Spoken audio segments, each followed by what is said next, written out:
bali guys, so yung nilagay ko kanina na hindi ko na-iwan yung camera is chicken na ground chicken.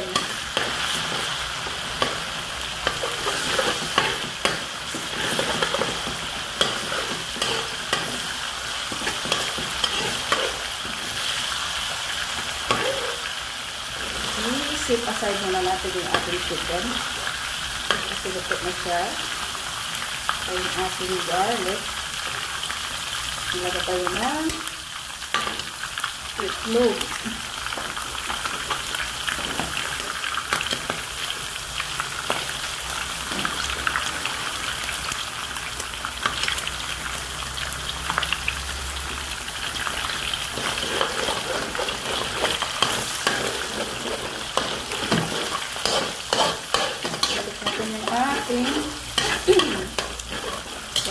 Sunod yung ating rice. So, yung ating rice, guys, naglagay na ako dito ng carrot. Tsaka yung wala kasi akong mahanap yung frozen. Pero okay lang. Maganda naman. Maganda rin naman yung ano yung fresh carrot at saka yung long beans ang nilalagay ko.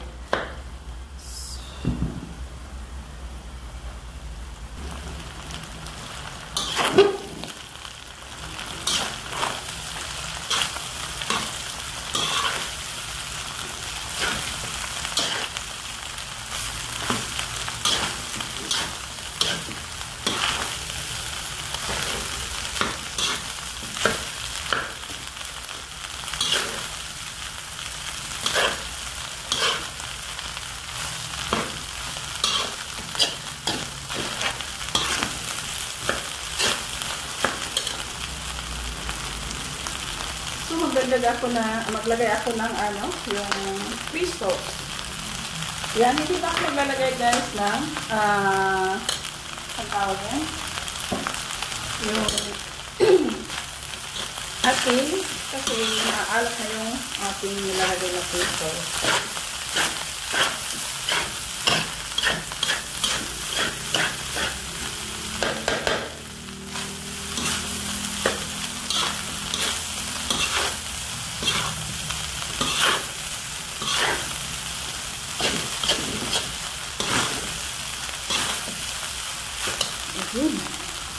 Naglagay din ako ng white pepper at saka black pepper. Kunti lang. Saluin natin.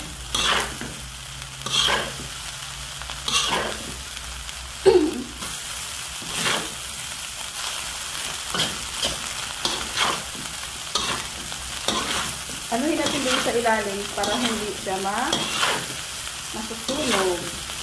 Ayan, haluin lang siya ng haluin.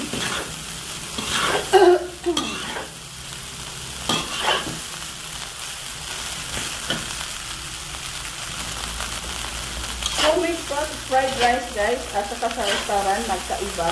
Kasi yung apoy natin dito sa bahay is hindi siya gaano malakas. Kaya parang hindi siya nangangamoy tunog. Pero pag nasa sa restaurant, ang mabango siya kasi nga malakas yung apoy. Ibang klaseng yung ginagamit nila. But anyway, parang ganun din yun yung ingredients na nasa restaurant. Ang magkaiba lang, hindi malakas yung apoy natin.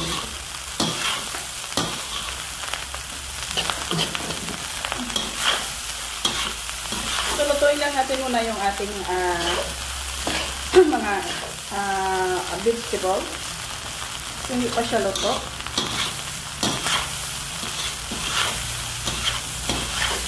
Huwag lang yung iwanan. Kailangan natin siyang haluin ng haluin para hindi siya didikit doon sa ilalim.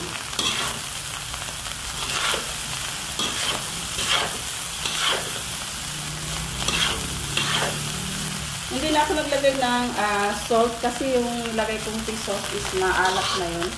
Sa fried rice kasi yung wag yung alatan.